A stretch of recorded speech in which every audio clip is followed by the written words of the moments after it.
Mazmur 86 ayat 11-13. Tunjukkanlah kepadaku jalan-Mu ya Tuhan, supaya aku hidup menurut kebenaran-Mu.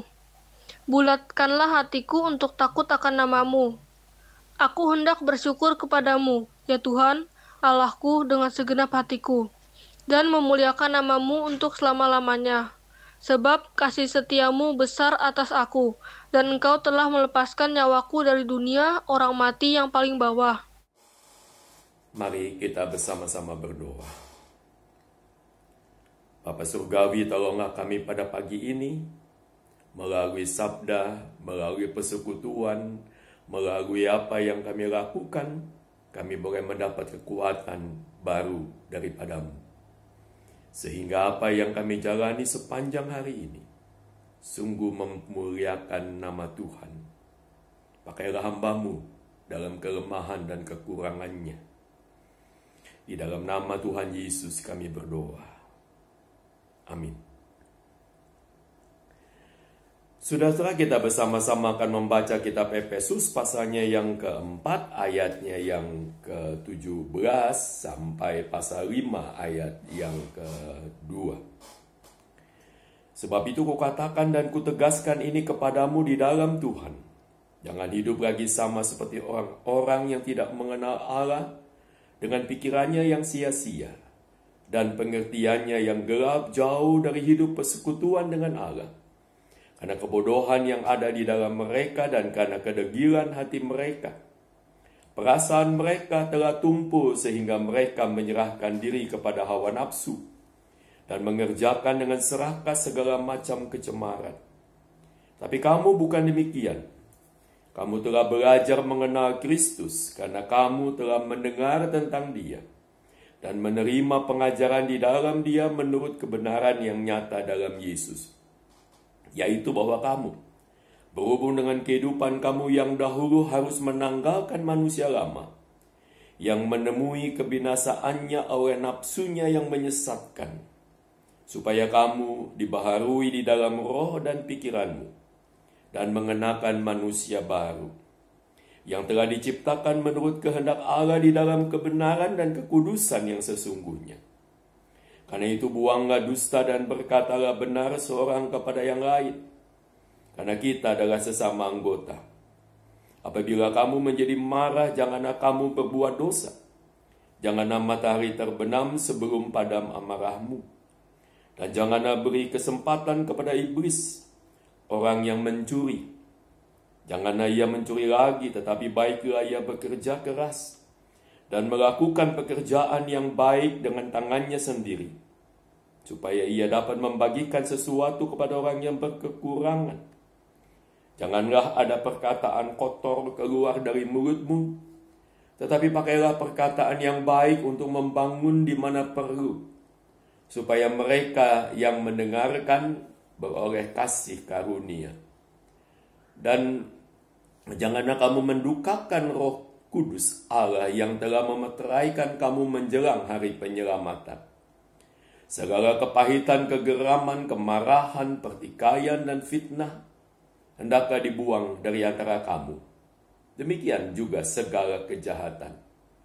Tetapi hendaklah kamu ramah seorang kepada yang lain, penuh kasih mesra, dan saling mengampuni, sebagaimana Allah di dalam Kristus telah mengampuni kamu. Sebab itu jadilah penurut-penurut Allah seperti anak-anak yang kekasih, dan hiduplah di dalam kasih sebagaimana Kristus Yesus juga telah mengasihi kamu dan telah menyerahkan dirinya untuk kita sebagai persembahan dan kurban yang harum bagi Allah. Saudara yang dikasihi oleh Tuhan Yesus Kristus, pagi ini kita bersama-sama akan membahas tentang satu urusan, yaitu tentang bagaimana kita hidup jangan memberi kesempatan kepada iblis.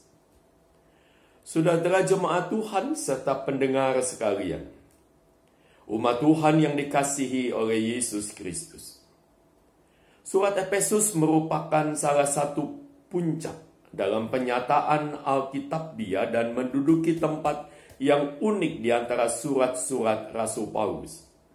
Surat yang tidak ditulis sebagai jawaban terhadap sebuah kontroversi doktrinal dan persoalan pastoral, seperti banyak surat-surat yang lain. Sebaliknya, Efesus memberikan kesan ada luapan penyataan yang melimpah sebagai hasil dari kehidupan doa pribadi Rasul Paulus. Paulus menulis surat ini ketika dipenjara karena Kristus, kemungkinan besar di Roma. Dalam tulisannya ini, Rasul Paulus tidak menyatakan kemarahan, kekecewaan atas situasi yang dialami ini, apalagi kekecewaan terhadap Tuhan. Melainkan Paulus menuliskan surat yang di dalamnya tersirat, yaitu dalam bacaan kita tadi Efesus yang kedua. Dengan tekun ia berdoa sambil merindukan agar para pembacanya bertumbuh dalam iman, kasih, dan hikmat. Dia sungguh-sungguh menginginkan agar hidup mereka layak di hadapan Tuhan Yesus Kristus. Oleh karena itu, Paulus berusaha untuk menguatkan iman dan dasar rohani mereka dengan menyatakan kepenuhan maksud kekal Allah dalam penebusan Kristus. Orang percaya dipanggil kepada sebuah cara hidup yang baru dalam hubungan yang hendaknya dikuasai dengan prinsip-prinsip yang menandai orang percaya. Berbeda sekali dari masyarakat sekuler di mana kita hidup. Penyingkapan kebenaran teologis akbar dalam pasal 1-3 dihentikan sejenak oleh dua doa rasuli yang paling berkuasa, paling besar dalam perjanjian baru. Yang pertama memohon hikmat dan wahyu dalam pengenalan akan Allah. Yang kedua berfokus pada mengenali kasih dan kuasa dan kemuliaan Allah. Menjadi Kristen bukanlah urusan agama, melainkan sikap hidup keseharian yang menghadirkan Kristus dalam karya hidup yang tidak egois, yang peduli pada sesama, sebuah semangat dan etika yang begitu penting dalam zaman seperti ini. Katakanlah zaman pasca COVID-19. Saudara-saudara yang dikasihi Tuhan Yesus, firman Tuhan mengatakan, janganlah hidup dengan pikiran yang sia-sia atau dikuasai hawa nafsu yang membawa kita masuk ke dalam kebinasaan. Hidup dalam Kristus adalah hidup dalam pembaharuan, yang bukan cuma sekedar tindakan etis, melainkan dalam pembaharuan roh dan pikiran, di mana perkataan dan tindakan kita tidak mendukakan Roh Kudus Allah yang memeteraikan kita sekalian menjelang hari penyelamatan.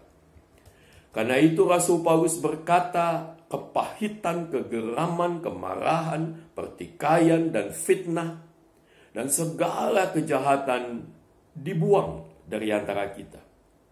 Lebih lanjut, Paulus menyebutkan perilaku yang baru, yaitu ramah, penuh kasih mesra, dan saling mengampuni.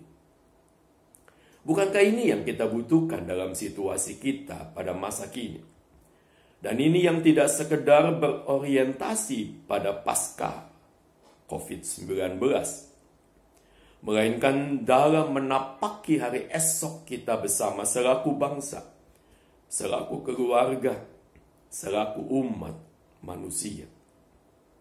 Mari kita hadapi semua tantangan yang ada di hadapan kita dengan iman yang teguh dan dengan kasih yang datang dari Allah. Sebab hawa nafsu dan ketidakpedulian pada sesama, serta menganggap enteng COVID-19, mengabaikan segala protokol kesehatan, akan membawa bukan cuma diri sendiri, tetapi juga keluarga dan sesama kita dalam bahaya yang semakin berat. Tuhan menguatkan saudara dan saya. Jangan beri kesempatan kepada iblis. Dan jangan mendukakan roh Allah melalui perilaku ramah, penuh kasih mesra, saling mengampuni. Seperti Yesus, Rasul Paulus yang menjalani segala penderitaannya dengan kekuatan Allah tanpa hawa nafsu. Saudara, mari jangan memberikan kesempatan kepada iblis, melainkan hiduplah di dalam kasih terhadap sesama, bahkan terhadap musuh kita. Mari saudara, jangan anggap enteng sikap kasih kepada sesama, sebab dengan mengabaikan segala protokol kesehatan, saudara kita menjadi musuh sesama kita. Mari saudara, kita menjalani apa yang Rasul Paulus katakan kepada kita, apa yang firman Tuhan sabdakan kepada kita, kita jalani di dalam kehidupan ini. Amin. Kita bersama-sama akan menaikkan doa syafaat kita. Bapa di dalam surga, pada pagi ini kami bersama-sama datang ke hadapan-Mu. Di dalam doa dan permohonan supaya Engkau menyertai hidup kami. Supaya Engkau menolong kami. Supaya Engkau tinggal di dalam kami. Sehingga kami tidak hidup dalam amarah, kami tidak hidup dalam hawa nafsu, melainkan kasih yang daripada-Mu, itulah yang menghidupi kami. Ya Bapa di dalam surga, di tengah-tengah situasi seperti ini, ajarlah kami memperdulikan sesama kami. Ajarlah kami bukan cuma memikirkan apa yang ingin kami lakukan, dan kemudian kami tidak peduli dampaknya pada sesama. Ya Bapa di dalam surga, pada saat ini kami mau berdoa buat kesembuhan saudara kami yang tertimpa dengan COVID-19, yang masih terbaring lemah, yang masih diwarnai ketakutan dan kekhawatiran, yang masih harus menekuni isolasi. Ya Bapa di dalam surga, kami mau berdoa, Tuhan kuatkan mereka. Dalam ketabahan yang datang daripada-Mu, Engkau memberikan kesembuhan. Tuhan, kami mau berdoa buat tenaga medis yang menolong mereka, yang merawat mereka di tengah jerih payah dan mungkin juga ketakutan mereka. Di tengah ancaman-ancaman mereka tertular, Tuhan yang menyertai mereka dalam kasih dan kuasa-Mu, supaya mereka menyelesaikan semua tugas mereka dengan baik dan menjadi juru selamat buat saudara kami yang terkapar sakit COVID-19 ini. Ya Bapa di dalam surga, kami juga mau berdoa buat aparat keamanan yang menjaga keamanan, yang mengatur semua ketertiban, supaya penyakit ini tidak menjadi semakin meluas. Kami mau berdoa, Tuhan berikan kepada mereka kesabaran, supaya mereka dapat menjalani tugasnya dengan baik, tidak disertai dengan amarah karena kelelahan. Tuhan tolong mereka. Tuhan pakai mereka menjadi alat-Mu yang menghadirkan kenyamanan, ketenteraman di tengah kehidupan kami. Ya Bapa di dalam surga, kami secara khusus juga mau mendoakan bagi tim medis GKI Surya Utama. Di dalam memulai, di dalam menjalani, di dalam menolong sesama. Tuhan berikan berkat kepada mereka. Di dalam menangani pasien demi pasien dengan penuh kasih, dengan penuh kesungguhan, dan juga dengan penuh kuasa-Mu. Ya Bapa dalam surga, juga segala tim medis yang melakukan tugas-tugas mulia mereka, baik di rumah sakit maupun di bagian-bagian lain, di tempat di mana mereka menjalankan fungsinya. Bapa di dalam surga, di tengah-tengah apa yang dialami oleh masyarakat luas, yaitu kehidupan yang ekonomi menjadi rumit, kami mau berdoa, Tuhan buat tangan-tangan yang menyediakan pertolongan, buat mereka yang menyalurkan bantuan, buat mereka yang menyatakan kasih kepada sesama. Tuhan, buatlah pekerjaan mereka sungguh dapat dikerjakan dengan baik, dijauhkan daripada tangan-tangan yang jahat, dan hati mereka semua biarlah boleh penuh diliputi oleh kasih Kristus. Di tengah beban berat yang mereka juga alami, Kami bersyukur mereka boleh berbagi kasih kepada sesama kami. Ya Bapa di dalam surga, kami mau doakan buat jemaat Tuhan di tengah-tengah ibadah streaming ini. Di tengah-tengah ibadah yang kami lakukan online. Kami mau berdoa supaya firman Tuhan tetap boleh hadir dalam hati dan hidup kami. Dan biarlah firman-Mu itu menjadi firman yang hidup di dalam kehidupan kami. Sehingga kami menjadi pelaku-pelaku firman, menjadi orang yang penuh kasih, menjadi orang yang diliputi oleh kasih Allah dalam kehidupan keseharian kami. Ya Bapa di dalam surga, kami mau ingat bagi kesehatan keluarga kami, anak-anak dan orang tua kami, bahkan orang-orang dan sahabat kami, tetangga kami. Tuhan berkati supaya mereka semua menjadi sehat melalui pertolongan Tuhan atau melalui sikap peduli kami. Ya Bapa di dalam surga, terima kasih. Inilah doa kami yang kami naikkan di dalam nama Tuhan Yesus Kristus yang mengajarkan kami berdoa. Bapa kami yang di surga, dikuduskanlah nama-Mu, datanglah kerajaan-Mu, jadilah kehendak-Mu di bumi seperti di surga. Berikanlah kami pada hari ini makanan kami yang secukupnya, dan ampunilah kami akan kesalahan kami, seperti kami juga mengampuni orang yang bersalah kepada kami. Dan janganlah membawa kami ke dalam pencobaan, tetapi lepaskanlah kami dari yang jahat.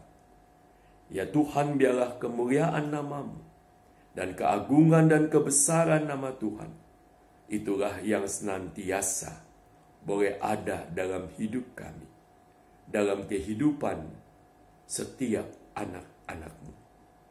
Hanya di dalam nama Yesus Kristus kami berdoa dan bersyukur. Datanglah kerajaan-Mu. Amin. Selamat pagi saudara-saudara sekalian. Tuhan memberkati saudara-saudara semua. Amin.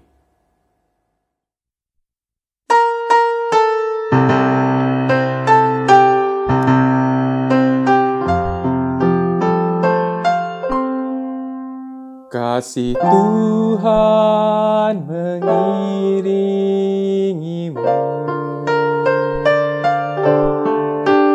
dan sayapnya melindungimu. Tangan Tuhan pegang di dalam hidupmu. Majulah dalam